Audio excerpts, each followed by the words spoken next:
I'm April Towery, City Hall editor for CandysDirt.com, and this is Dallas Dirt. Today I've got with me Rudy Karimi. He is the District 14 Parks and Recreation Board member for the City of Dallas, and we are going to talk bond and parks and some other stuff in between. So thank you for coming in today, Rudy. Thank you so much for having me. This is such an honor to be here. I have to admit it's my first time to be on a podcast, so but let's go. It's my second, so we'll learn as we go. Awesome. Well, you guys have some big news. We just went through the City Council approved a bond package that's going to be on the ballot in May. Parks did pretty well. Yes. So tell me how that shook out. Yes, $345 million and some change is a number to be awfully proud of if you're a park lover like me and several of my colleagues on the park board and park lovers across town. We thought we might get as little as $225 million. And imagine being a park lover, and that's just a disheartening number. So we were happy to see that number creep up and up and up. And it seems like every meeting brought us another small victory, and we celebrated those victories. And in the end, here we are, $345 million and some change. And it's a wonderful investment in the city of Dallas. Now, you can do a lot with $345 million, right? So Absolutely. What's the plan? Absolutely. Well, from day one, some of our priorities have been to honor our partners, our large partners, and even our small partners. So folks like the Dallas Zoo, the Arboretum, the Turtle Creek Conservancy, the Friends of Katy Trail, just to name a couple in my district, our friends at Clyde Warren. These are celebrated partners. They know, and we remind them, at least I try to remind them every day that we cannot do this without them. They are important to the success and growth of our city. Everyone wants to talk about the ROI. I just simply want to talk about what they do for the citizens of Dallas. So what do you say? You know, there was a little bit of a haggle over this money. There's $1.25 billion to split up, and a lot of people wanted a piece of that pie. There were housing advocates that came out. There were people who needed their streets fixed, potholes, that sort of thing. Parks, to some, may seem like a luxury. If I don't have kids, I've never really been accused of being an outdoorsy person, but if I don't use parks, I might prefer some of that money go somewhere else. What do you say to those folks? What you mentioned, return on investment. You know, what do parks bring that sort of helps the city as a whole? Well, we can forget about return on investment altogether and just look at some of the most successful cities in the world. They prioritize parks. Cities in Europe, cities in the Northeast, cities across Asia. They prioritize parks. If the city of Dallas does not prioritize parks, we cannot be at that level, and we won't be at that level. Again, we can talk about the big partners and the things that they do, like Clyde Warren, and the return on investment they do for that part of Dallas. But we don't even have to look at the obvious ones. We can look at our small neighborhood parks. I'll give you mine as an example. I live in Lakewood Heights. My neighborhood park is Teetsy Park. 15 years ago, Teetsy Park is not a place you'd want to hang out at.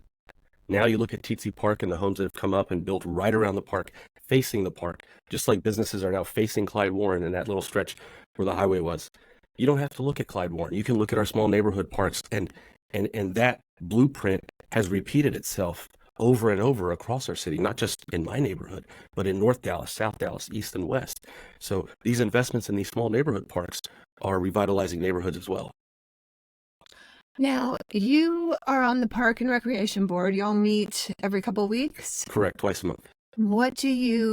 How involved were you all in planning this bond package? And how much of it came from John Jenkins, who's the department director? Yeah, at the onset, we had these subcommittees. So I was fortunate enough to be chosen by my council member to also sit on the Parks and Trail subcommittee.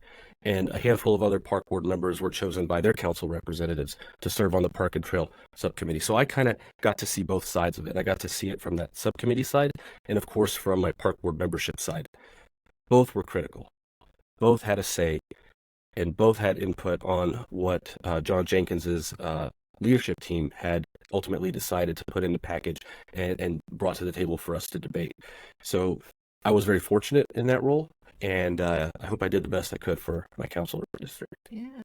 You guys had a heavy stack of Parks Board members on the Community Bond Task Force. It was the whole enchilada was chaired by Arun Agarwal of the Parks Board. The mayor has come out and said he wants a lot of funding for parks. You have some council members who appointed Parks Board members to the bond task force. Was that an unfair shift of? Was it stacked to support parks over there? That's an excellent question. I'll say it's a tough one too, but I'm gonna give you my best answer. So again, I was on the subcommittee, but my colleagues that were on the community bond task force, hats off to them. Ultimately, their council representatives thought that they were best suited for that role. So who are we to challenge them? Those folks were elected to be in their position, and they have that privilege of appointing the best they see for that community bond task force. So the fact that we had 4 or 5 or 6 park board members on that CBTF, that just tells you that we got some pretty good park board members out there. They're fully engaged in their communities, not just in parks. Well, and I'm so impressed by these public servants who are willing to show up. Those meetings last a long time. Yep. You're not getting paid for that. You're taking time away from your family and from your real job, just out of service to the community. Well, in a way, we are getting paid. So I've got 2 jobs. I've got a day job, and what I tell folks, oftentimes they're surprised that I have a day job. My day job pays the bills. This job fills the heart. So when you look at it like that, we are being paid. We're being paid in something we love. A lot of this is our passion project. So I'm involved with parks because I'm a park lover. I wouldn't do it otherwise. So it's not, there's no financial compensation to it, but there is a sense of reward to it all. Yeah, and you're leaving a legacy for your children too. Oh, absolutely. I have providing them a place to play, and they're getting to see what good public service looks like, right? A legacy and inspiration to kids, my own included. One day they'll grow up and they'll be park lovers and, want to do great things for their parks too. Yeah. Well, let's talk about Glencoe. Oh, yeah. Okay, so yes. I love the way that you handled this. You said, we're talking about the skate park, the proposed skate park that is no longer a proposed skate park. But I love the way you said, if you like it, tell us. If you don't like it, tell us twice. Tell us twice, that's right. Because we got to hear from both sides. So how did that, tell me about that public engagement process. So we can't say the Glencoe skate park anymore. We're going to say the skate park formerly known as. Okay, like Prince, right? That's right. I knew that this would be a tough sell with our community and our council district. Wayne Gretzky said, if you miss all the shots you don't take. And I'm not a bonehead. I knew that it would be a tough sell. Still, I believed in the advocacy that our skaters brought to us. I started looking at data. I started to see that skate parks aren't just used by skateboarders. They're used by rollerbladers, inline skaters, BMX bikers, the cutest little kids learning on scooters. And when you add those folks up across the U.S., a lot of folks won't believe this. There are more of those when you combine those groups than there are soccer players in the U.S., than there are baseball players in the U.S. Yes. So folks that say that's a niche sport, I disagree. There's almost 29 million people across the United States that do one of those alternative forms of recreation that I just mentioned. Baseball, I believe there's 24 million. Soccer, there's about 26 million. So the numbers are there. Statistica.com is my source. And these folks need to be heard. And when we look at how few skate parks we have in the city of Dallas, it's embarrassing. It's the biggest gap in our portfolio of offerings. And I mentioned this before, and it's always worth repeating. In 2016, we did a comprehensive analysis. We had 1 skate park, but you can't even really call it a skate park. It was 2 tennis courts that about 25 years ago was repurposed with items out of a catalog to serve as a skate park. So any impression that folks have of that being a skate park, it wasn't a purpose-built skate park. We are building our very first purpose-built skate park right now over by Love Field.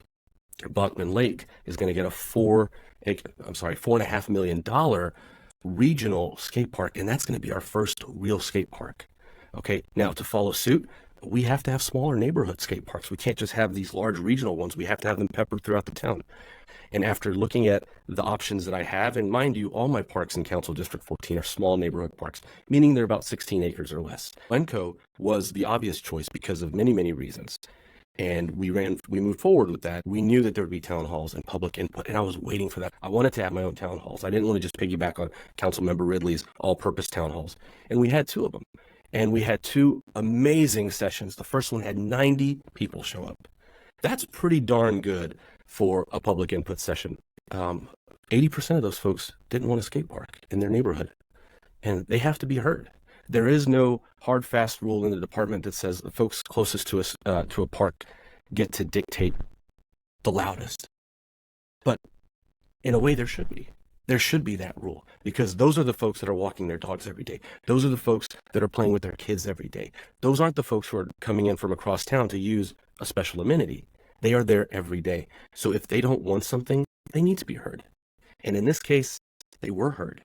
Even though citywide, it was a very popular decision to put a skate park there, locally, it wasn't.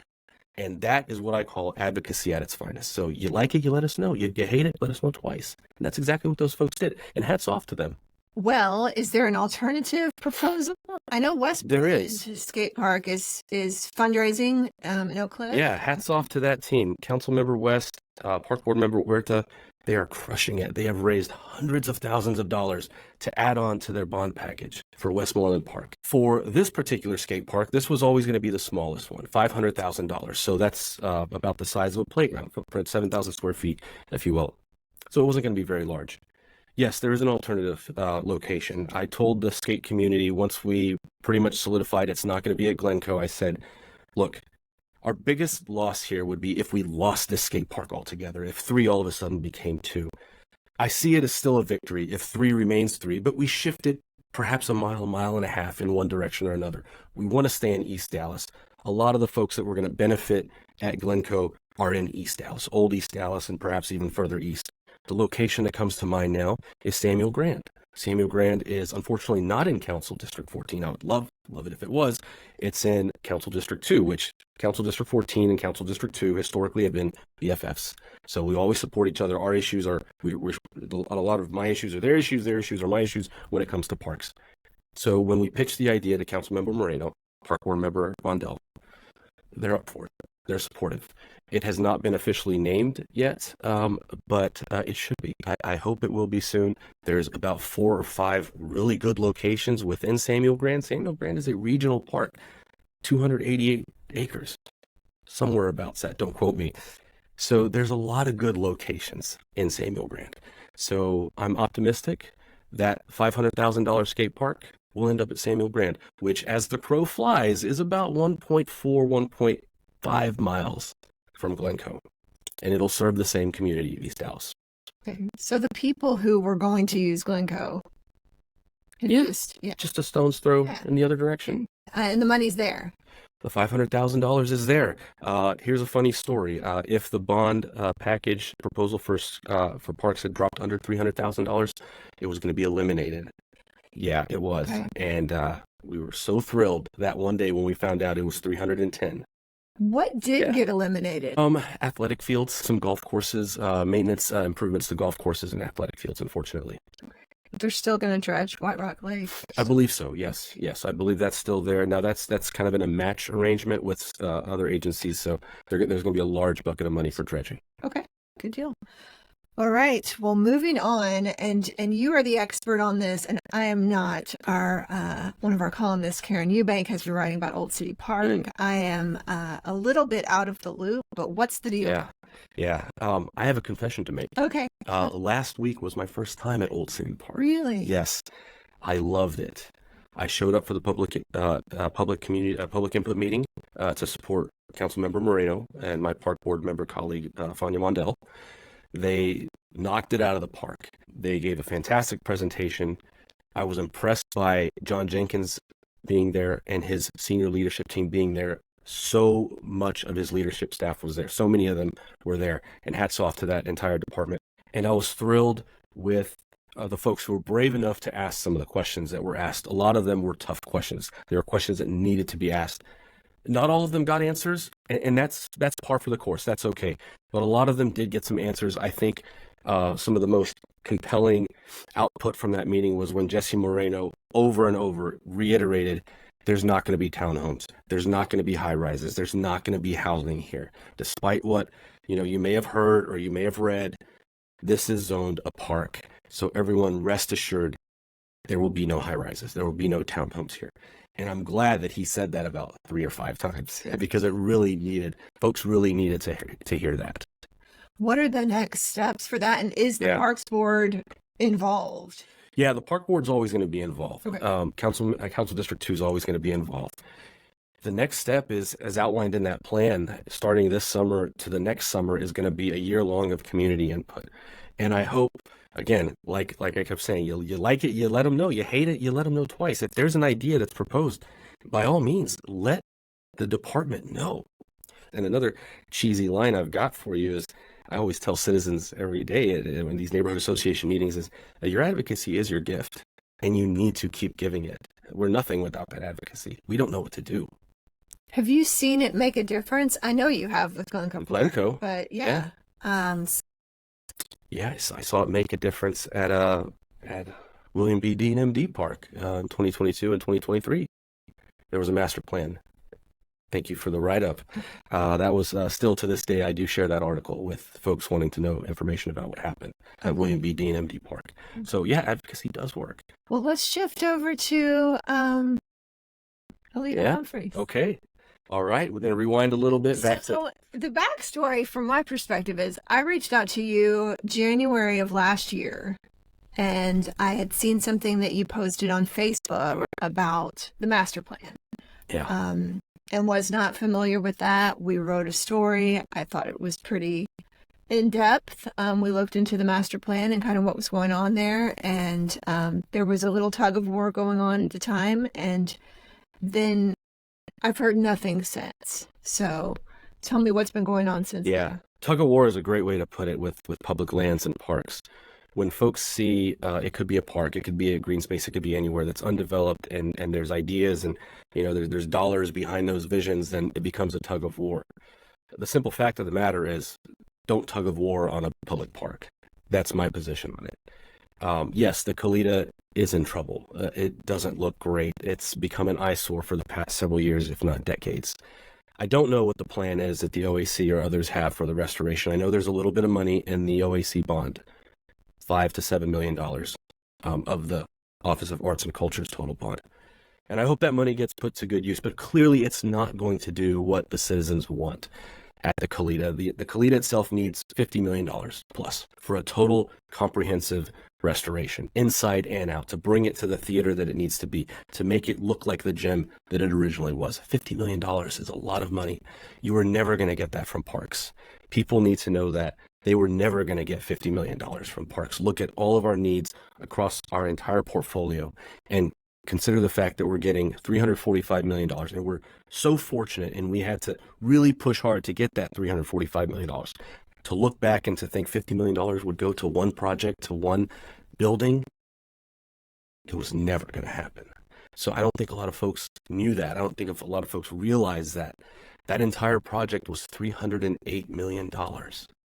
And it was going to be more than just a Kalita. It was going to be 3 to 5 other buildings. It was going to transform William B. Dean MD Park in a direction that park lovers don't want it to go to. And I speak on behalf of those park lovers. Many of them live in those high-rises. The Claridge, right across the street, right across Turtle Creek, there's 4 or 5 other high-rises. We had several community input meetings. So when I say advocacy, give us your advocacy, it's your gift. Those folks were advocating. And many of those folks did not want to see that precious urban green space, that urban forest in the heart of the urban core of the city of Dallas, transform into something it was not designed for. And that's advocacy at its finest. Okay, so can you elaborate a little bit on the master plan, what that is, what it does, what its purpose is? Yes. So in relation to the Kalita Humphreys Theater, so in 2022, and entering into 2023, we were presented at the Park Board a master plan from the Dallas Theater Center, the DTC for short. This master plan included a restoration of the Kalita. It included an extra black box theater, another large theater, restaurant, a coffee shop, another kind of multi-use facility, and 2 underground parking garages. So a lot to kind of wrap your mind around. We were pressing them over and over for the total cost. Obviously, these dollar signs are going off in my head. How much will all this cost? Eventually, when the master plan was distributed, we saw a figure of $308 million, quite staggering. I mean, $308 million is a lot of money to go into any park. So it came to the Park Board in a kind of an initial briefing, and then it went over to the Quality of Life Subcommittee. In one presentation to the Quality of Life Subcommittee, they were prepared to ask for up to $50 million from the Park and Recreation Bond. And this was well before we had really started getting into the nitty gritty of what our bond proposal would look like. But we all knew $50 million was going to be a tall order. It was more or less dismantled. It never returned to the Park and Recreation Board. And that was the master plan. It was a very large, comprehensive transformation of the William B. Dean MD Park. Like I said earlier, it was not in the direction that park lovers like myself or folks who lived around the park wanted to see that park go in. One thing I was going to ask you about is there's been some talk about the city-owned assets and combining things like libraries with housing or a fire station with mixed use. We are a real estate publication. We're a housing publication. That's our audience. How do parks come into the fold there? And are there any opportunities? I would say the biggest opportunity is between parks and libraries. Okay. I'd love to see a pop-up library in a park. Yeah. I would love that more than anything. Well, final thoughts. I mean, you are on the Park and Recreation Board, and we've talked a lot about parks. What about recreation? Are there any upgrades to facilities coming? Yes. Recreation centers are a big thing for me. Playgrounds are a big thing for me, too. Playgrounds was always the mountain I was willing to die on. Give me playgrounds or give me death. I was screaming this at every single park board meeting. I was probably the loudest park board member when it came to playgrounds. And I'm thrilled to say that this bond is going to include 30 or more, we'll announce that soon, new playgrounds for the city of Dallas. And this is key because if Director Jenkins and future directors can get on this cadence, this rotation of every bond, we get 25 to 30 new playgrounds over the course of the next couple of bonds. You do the math. Every playground is going to be renewed every 15 years, which is what it should be. Every 15 years, a playground should be renewed. Going back to recreation centers, we're fortunate to be getting one in Council District 14. Exall Park is going to get a tear-down replacement of their existing rec center. This is going to be completely transformational for the entire East Dallas, not just Bryan Place and Exall Park, all of East Dallas. Because they're going to get a gymnasium. They're going to get things like indoor pickleball. They're going to get classrooms for them to do whatever things they want to do. They're going to get a commercial grade kitchen so folks can learn how to cook. The teens in the area who don't want to play basketball or lift weights, they're going to have audio video tech rooms so they can learn how to code and make content and create Minecraft apps and things like that. So things that appeal to more than just kids who want to play basketball. In my previous day, I used to do some high school mentoring. And one of the saddest things I ever learned was when I asked some students, do you know where your nearest rec center is? They said no, because there's nothing for me to do there. I don't play basketball. I don't shoot hoops. I don't lift weights. I was like, yeah, we got to do better for you. And we're going to do better. We're going to do better now in those rec centers, the ones that are coming online in the next month, especially at Exall. Really excited about that one. Awesome. Yeah. Well, thank you for all you do. When's the election? It's in May, and go vote for Proposition B. And you can vote for some things and not others, right? You can vote for anything you want or nothing. Okay. Yeah. All right. Well, we'll see you at the polls. Thank you so much, Rudy. And we will see y'all next time on Dallas Dirt.